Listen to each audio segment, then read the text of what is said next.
Payshanba kuni osh qilamiz, lekin bu safar oddiy emas. Noodatiy usulda bezaymiz. Choyxona oshini tayyorlaymiz. Pista yog', zig'ir yog', piyoz solamizda qizarguncha qovuramiz. To'g'ralgan go'shtni ham qovuramiz. Go'sht qovurilgandan keyin qizil sariq sabzilarni ham sovuramiz. Sabzilarni ham qovurib, suvini ham solib qo'yamiz.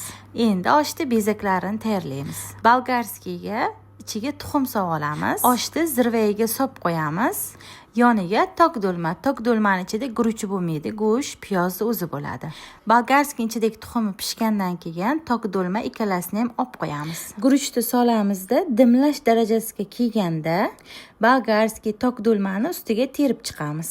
Ustiga ziralarni sepib olamizda paket o'rab qo'yamiz. Siz oshni qanday dimlaysiz? Kommentariyaga yozib qoldiring.